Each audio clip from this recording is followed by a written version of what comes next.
Okay, hello folks, this is the Stepping Stone 2 blog, another podcast.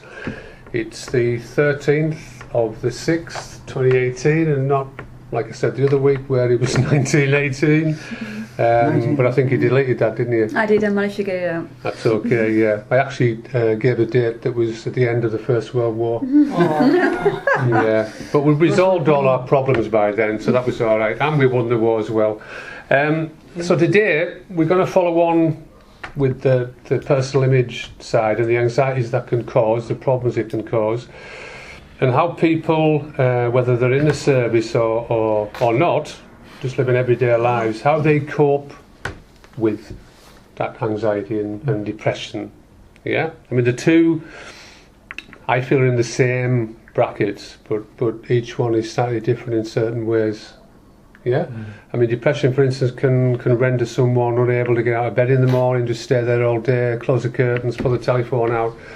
Anxiety can make someone very, very agitated and very, yeah, but then that anxiety can then drop and then make that person feel quite depressed. So the two are actually together, and you probably know some people who are like that.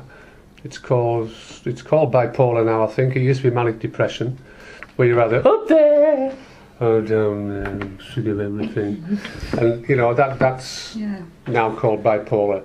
Unfortunately, a lot of people tend to wear that badge and they'll say things like, "Oh, well, I've got bipolar," but they're actually trying to deal with the condition. So we're going to look at things that people are doing in real time and things that perhaps you can do if that comes around and starts to bother you.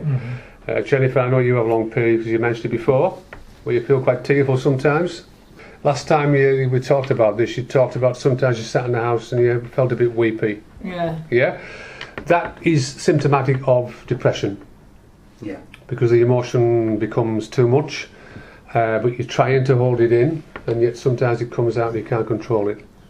Yeah? Nigel, you also said the same thing. And there'll be many people who are frightened to tell people, sometimes actually there's days where I do feel quite weepy and I actually don't know why. Yeah? That's quite clearly depression.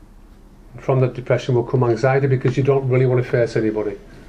And yet by not facing people, you're actually making the situation worse. And it's a classic quite often in social care, especially in certain houses, where people will use phrases like someone's self-occupying. Right? What they actually mean is, I can't be asked to go in and see how that person's doing, so I'll just write that down there. Yeah? When actually that person's probably thinking, well, you just pop in for 5 because I feel quite flat. You know?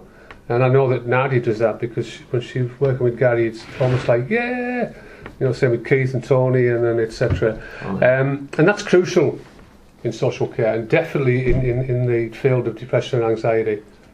Just even ringing somebody up and asking how they are. Yeah? Simple phone call.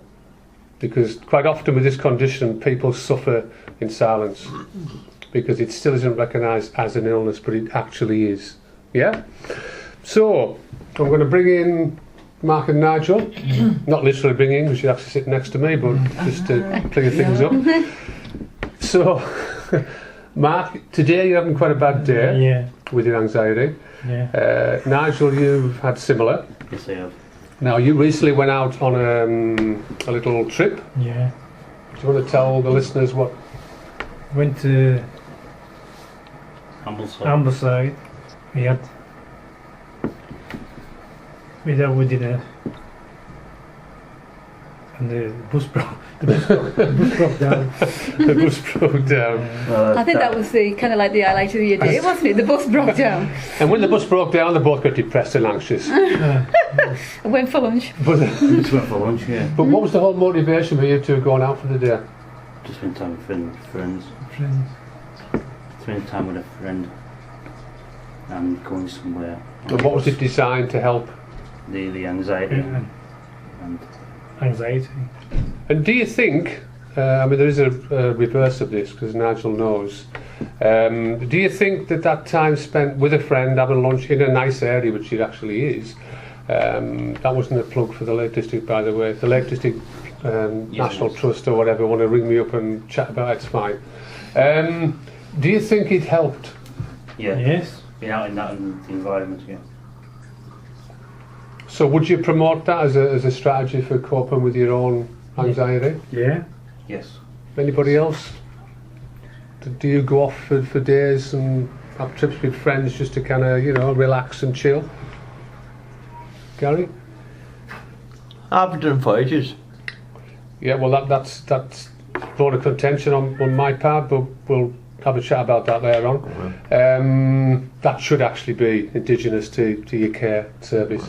Anybody else? Jen, do you go off for days out? I know you're going to Blackpool again soon, next week. And this Monday coming till the 22nd, and then on the 23rd we're going to Southport.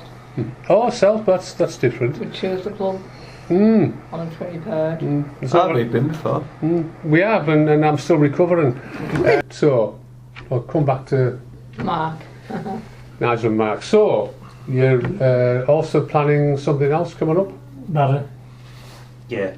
Going to go And again, is this tied in with what we said earlier about you two working together to cope with your anxieties? Yes. Yeah. Yes. Yeah. So, one question I would ask, and everybody can contribute. Do you think in a particular care package and in care provision per se, there should be added in that social aspect? Yeah. Do you think the service should implement, with the consent of the individuals, a system whereby there are regular, and I don't mean the old institutional days where you club everybody together and we take them all off down to there.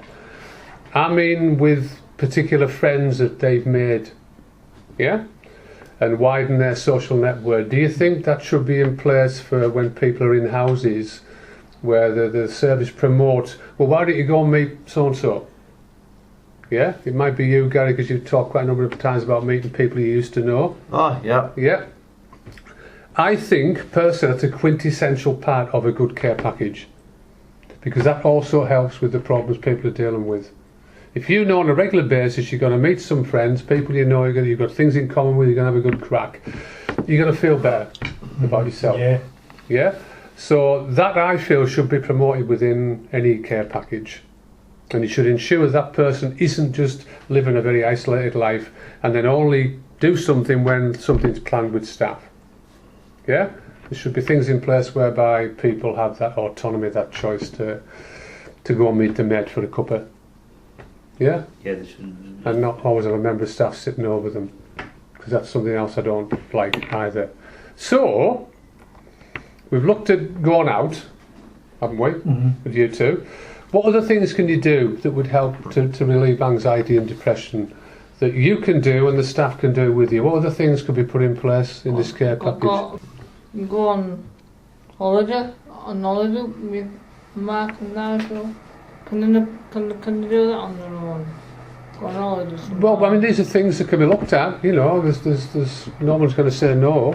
And again, why should we have to stop to think before we do that, just because you've got special needs? And quite often that is the case. Somebody says, oh, I'd love to go to such and such. Well, we'll have to, and all these policy things get in the way, and then it ends up with that person doesn't do that. And quite often people that experience that over a number of years within care environments, actually, that's a form of conditioning, because the person won't ask anymore. Well, you asked before, so why should I ask again? And it's called resignation, and it's another big factor in depression and anxiety, because if you're on a system for years and years and years, and this is what we call institutionalisation, and all choice and opinion are removed, then you're not going to feel very well. Because you're less likely to take forward what it is that's worrying you. And that for me is a massive worry, because we've got people suffering in silence at the moment. And the people who get the money to provide this particular care, they do have a personal responsibility to provide that care up to a certain standard. And if they don't, then the client does have a right to actually challenge them, why am I not getting this service? Yeah? Because a lot of the anxieties and the depression within the groups that you move in, that we work with, is quite often caused by the non-proactivity of particular services. And that's a massive, yeah? And I know they have these particular things where everybody gets together and talks about what your rights are, but rarely does anything change. Yeah, you've been? Yeah. My rights, my choice. My rules. My rules. Yeah. Oh God, is that a bone of contention with you, Gary? I didn't think that bothered you. What rules? Rules. So thanks for that, Jen. Anybody else? What other things can you do that would help to alleviate any depression or anxiety? What do you, Mark and Nige, what do you do on a Friday? Training. You do your workouts Yeah. together. Yeah. And that's a good idea for people, you know, friends to do that together, because they're encouraging each other as well Yeah. to, you know, improve their health and well-being as well as dealing with the anxiety. Yeah. Because it's good fun as well. It is good fun. It's not. You can have fun with some of the things that you're doing because you hurt yourself, but you can have a laugh and a joke. Oh, absolutely, yeah. It's a quintessential thread running all the way through it. And then, of course, you get people who take up things like Taekwondo and then just stop. I know exactly. You know, and I mean, she went from like, yeah, to this. Oh, Harry. And that person shall remain nameless, but it was Nadia. I've got to be able to tell you as well. Is this related to the podcast? Yeah. Yeah, go on, Jen. You know when Nigel and Mark goes out, and when I'm allowed to go with them, because I've got anxiety as well. Right, well, let's remove the word allow, because again, that's a word I do have an issue with. It's quite often bantered about by certain members of staff in different organisations. Well, are they allowed to? Now, for me, that's pretty much keeping them down there and we're up there. Yeah. What should happen is you discuss that with the people you just mentioned, and then you yourselves agree, whether or not it's feasible. Okay? The only time that really staff should intervene in a big way, in a crucial way, is when there might be some kind of issue around safety. Yeah? And that could be to the whole group, it could be to one individual. So, but if you emphasise that too much, you often lose that freedom with people. You do, You know, we tie people up, and that's not good. So, you have a chat when we're finished. And see what they say. Yeah? But don't be going there, you know, like, oh, can I go? You're a friend. I say, is alright if I'm coming to you? Yeah, and I know what they're going to say, but hey. So, I mean, even something as simple as taking your dog for a walk in a nice woodland area around by a tarn or whatever, you know, that can in itself just bring you down and get you back to, you know, to square one. And I use it quite a lot. I mean, I go out running quite a lot as well, which helps massively. Anything else that clients could do within a service and staff could do with them that would help to alleviate that stress and anxiety? Because often you don't see it. Help them to get a job or someone, or help them to do work, or like, you know what I mean. Gaddy's broke out in a rash Right. next to you there. Volunteer work, you mean? Yeah. Well, there was an initiative going back in the 80s, I remember this, when I worked for social services, to get people out doing normal things, you know, normal jobs or whatever. And then I think there was a logo that companies had to put on positive about disabled people. You know, in other words, they had to, well, not had to, I suppose they did really, employ people who were disabled. You know, give them a bit of what was called therapeutic work. And they received a certain amount of money. It might still go on now. I think you were on it yourself, Mark, for a while with Impact. Yeah. It's a good thing, I think, but only if you actually get the person in the right place. Yeah. Because quite often it's a second-hand shop. Let's bang him in a sec. Yeah, but what about something else? No, second-hand shop. So, I diversify. What else can staff do with clients that will help to alleviate depression and anxiety? Get them out.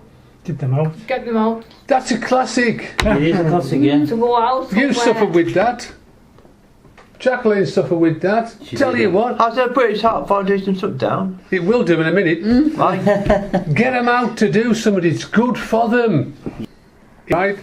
There's 5 courses going at the college Well, Who wants to go? Right, you're going, you're going, you're going, you're going. Nobody ever takes the time to actually check whether these people want to go on these courses or whether people want to go in a second-hand shop and work there. So it's a good thing in one respect, but you have to work with people. And Mark, you talked about this. Give people a choice of where they want to work. Yeah. Yeah? College courses, give them a chance to decide whether or not they want to do that college course. There's a lot of stuff could be done in-house now, I think, anyway.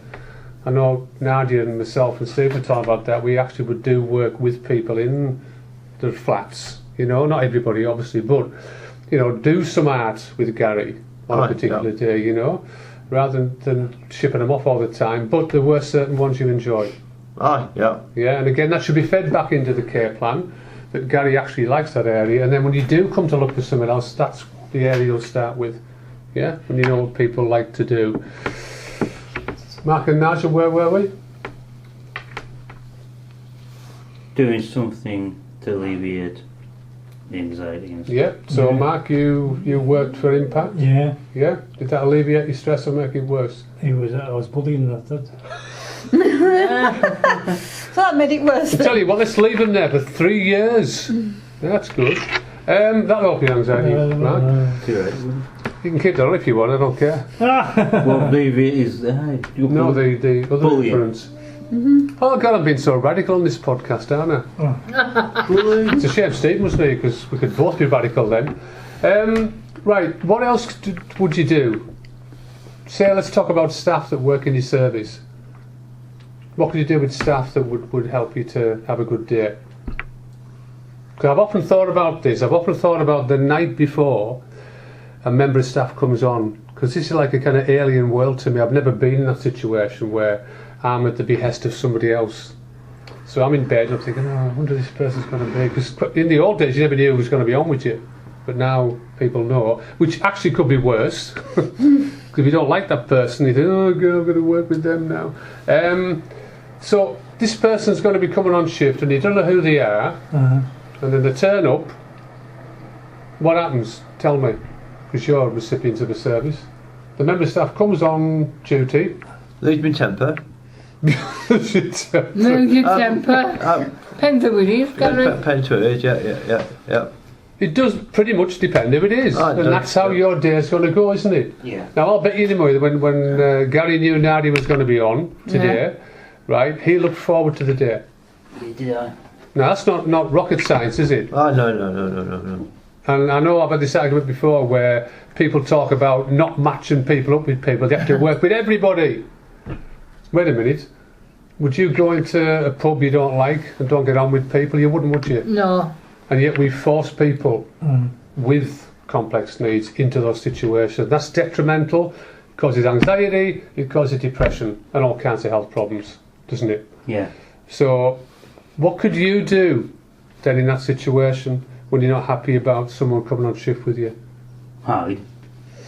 Hide? Hide. I just tell my staff to go, I hide. don't want you. I hate you. Get away, don't come back. That's I don't want to see definitely a you. closure. It is I hate people. What could you do? I don't know. I'm not in, so. What can you do, Jen, if you know someone's coming on shift and you don't really like them? Although it doesn't matter about liking them, you have to work with them.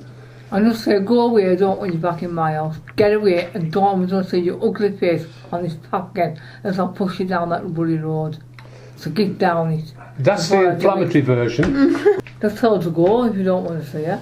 So the question I'm going to ask you now is, if that's the case, what's in place for you, because you've got a right and a choice, to change that? Yeah. What's in place for you? Ask another carer to come on who you like. Isn't that simple though? No, it's not. Well, I got that last time when I phoned Christine up. She got Pauline who I like.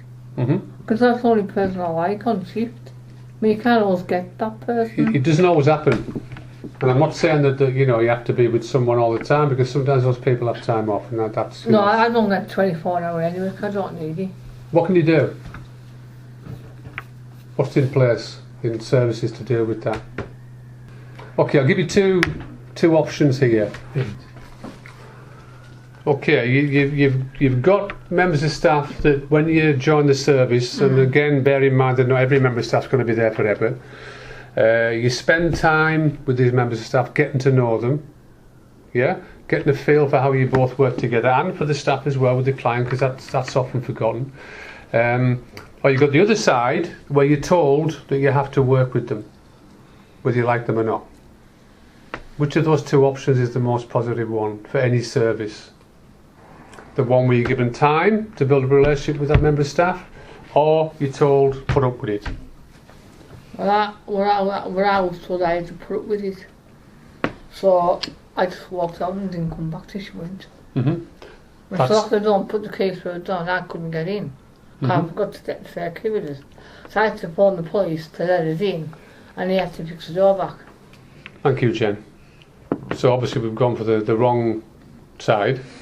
Yeah? Well, I didn't like that person. No, it's your choice, Jen. That's your choice, and you know. So do you think that staff should be forced on clients? No. How much choice do you think you should have? You should have a choice, yes or no. If you like that person or not. And if you don't like that person, that person's going to say something, isn't he? But this is about time spent with a member of staff, because a member of staff also has to get used to you as well. It's not always that straightforward. It takes time, doesn't it? Yeah? Oh, yeah. So if time's given, quite often what's called a therapeutic relationship can be built up between client and staff. Yeah? And then you know then as time goes on, when you're together, that's going to work out all right. It's going to be slight, dips now and again, but that will work out all right. But if you're constantly changing staff members and putting people there and putting people there, you're never going to get used to that particular member of staff, are you? So if you're having a bad day, for instance, say your anxiety is quite high, your depression's quite bad, and that member of staff's coming on, that's going to be a bad day for you. Yeah? Yeah. So Nigel, which of those two options would you choose? The better one. Which is? The getting on with this member of staff and build up a relationship with that person, whoever it is. Yeah, so the contrast of that is you have to work with anybody you're given. Yeah. Is that a fair statement, or is it wrong? It's a fair statement. Well, It is fair. Fair statement. You have to work with anybody whether you like it or not. Is that fair? no. Is it fair? No, it's not. None of me. It's not. If you don't. We change your personnel tomorrow and give you somebody you don't know. Is that fair? No. Is it fair? Yeah. No, it's not. You said you had the choice, didn't you, Yeah, you have a choice. Yeah. of who you work with.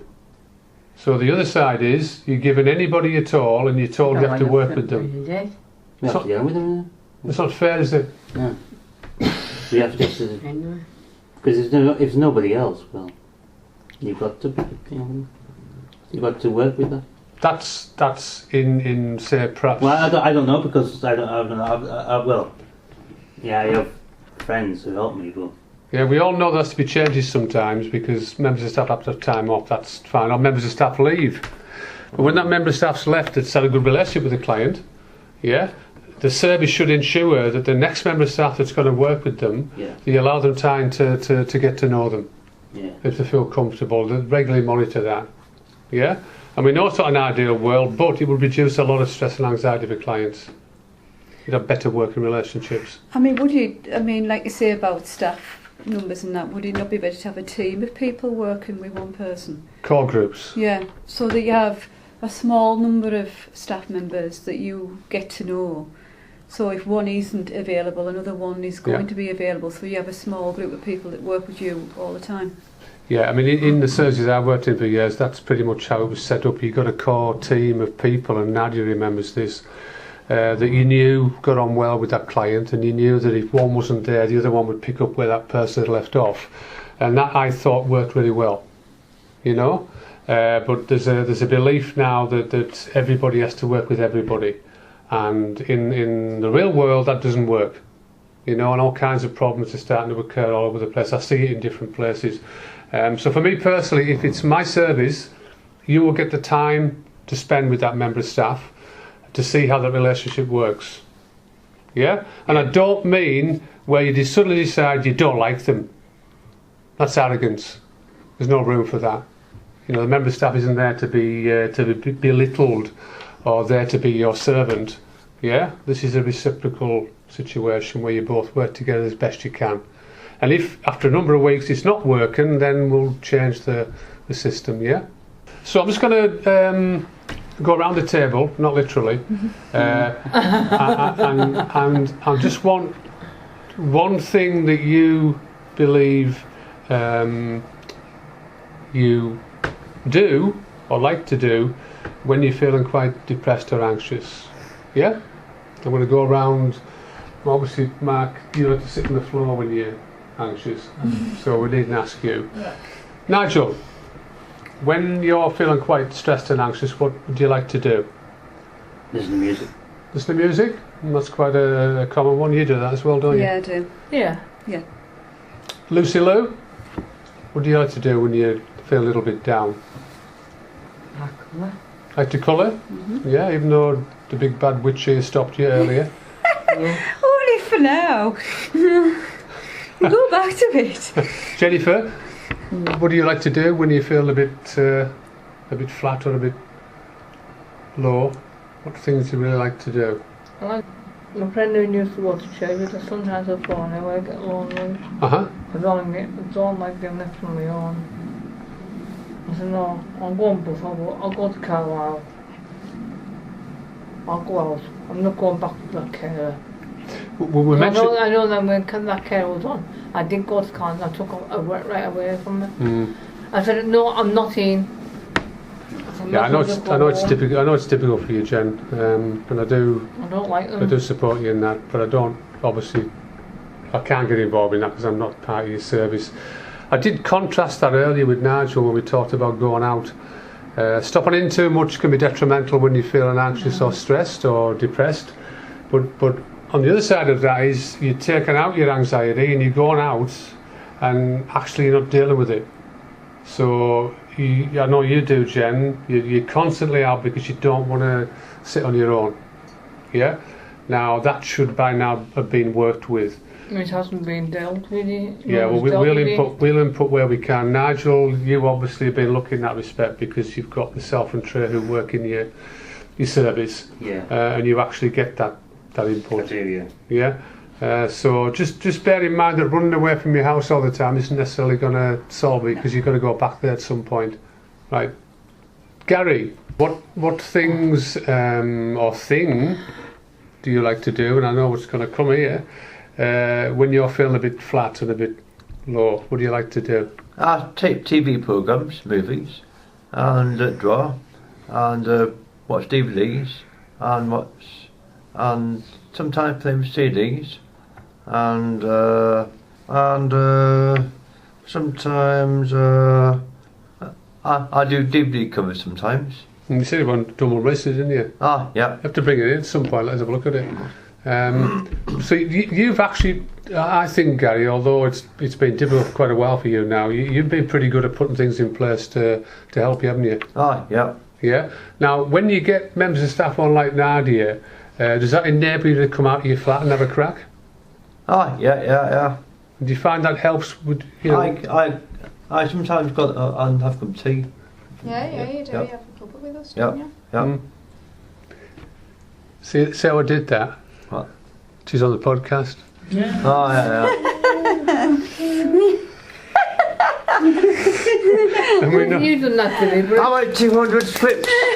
I want 200 scripts. and we're not going to edit that, are we? I want 200 scripts. Now, without asking Nadia, can you bring that syringe in? Without asking Nadia, I know because Nadia and I have spoken about this before. She'd just like to take a dog for a walk. Ah, I think I said earlier that's really therapeutic. I think anyway when you go for a walk. Yeah.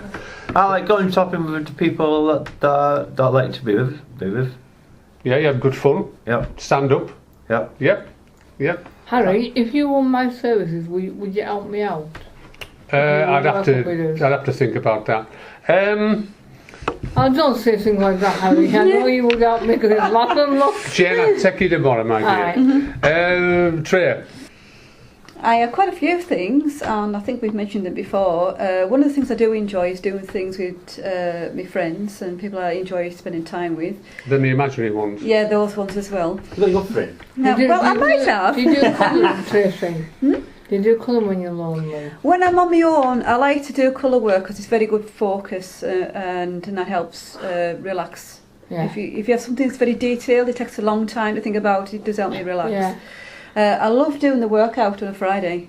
It's Yeah. awesome with the lads. Aw. It's really good. It pushes me, and also I have a good laugh. We have a lot of Yeah. fun. But I also enjoy doing it on my own. I enjoy doing my boxing and my weightlifting on my own. You've got to watch what you do when you don't pull anything. Well, I'll try. Did you know Nadia used to do Taekwondo? Yes, I Oh, did she she? did. Used to. Did she really? Have you tried boxing, Nadia? Is That's that right. in your head? Nadia shook her head there. She's so spitting no. feathers now because you're going to put something there. She doesn't have a voice, I think that's what she doesn't want. What's just going on? She has So- Got her with a cup of tea. It's too late now. So I do have Yeah. quite a few things I enjoy doing. I know Nadia likes to crochet. Yeah, I've gone off that Have now. you gone off that? Yeah. Oh, I still neat a wee bit when I find the time, but yeah. Mm. Because you were quite good at the crochet, Yeah. as I was good at the knitting. This so reminds me of the conversation with Stephen, not Nadia's partner, but Stephen from Wizard Road, when it was on about, I said I'd sent Nadia a text, and then he said, oh, well, you don't expect anything within 3 years or whatever. But in the same conversation, Taekwondo came up, and without being verbatim with Stephen, Stephen said, aye, we'll see how long that lasts. It lasted quite a bit actually. Compared to Well, all yeah, the we were rest. quite shocked. You Yeah. went for quite a while. I used to see the photos. Yeah, I know, Harry. It's already on now. So. The ice has been broke. Yeah. But I know we Thick sort of eyes. talked about that, haven't we, in the class about the arts and crafts. Because again, like yourself, I find that very enjoyable. I find it relax and focus. Yeah. So yeah, that's something that I brought into SS2. So yeah, there's quite a few things, and I like the mixture of things. Like when you're doing your taekwondo, it would be different than doing your crochet and your walk, and it mixes it up a bit, pushes you, stretches you. I always think that's good. Thank you, Tracy. Well, also for you now, Harry. Yeah. Did, Sure too. did I ever mention that I also did martial arts? I think you did. You might have. You might have. You might have. Recently, because I've been suffering quite extensively with stress and anxiety, many different reasons for that. I've actually revisited more recently my martial arts activities because it gives me a great sense of peace. The physical side helps with the mental side. Yeah. And I know Nadia will have found that when she did Taekwondo, because it's almost like a release of energy, I mean, I can't do the fighting anymore now because I'm older, but that was a massive release for me. And I hadn't realised how much over the years I actually needed it, because I came from a kind of background of quite traumatic events, which have kind of come back to haunt me a bit now. But I find that the actual activities, the exercise, do help to release that tension.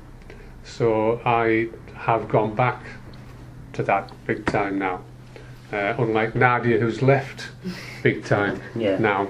And you enjoy being able to do some bag work as well now? Yep, bag work, yeah. I mean, I've got loads. I put bags inside bags. No, but you and, know what I meant by bag. and then I go to the supermarket and they say something like, do you want a bag? Oh, no. Bag for life. Another 10 pence. The boxing bag work. Yeah,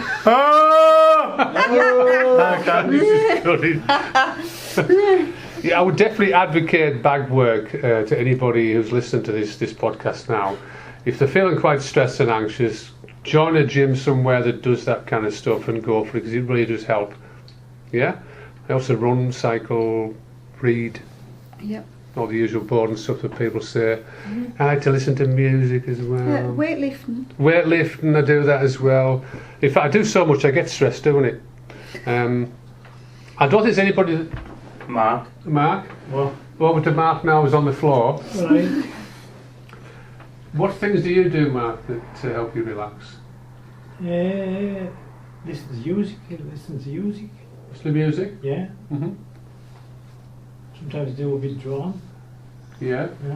And you do the activity on the Friday, don't you? The exercise group. Yeah. Okay, we're gonna finish there because we kind of ran over slightly, mainly because I was trying to outdo Jen.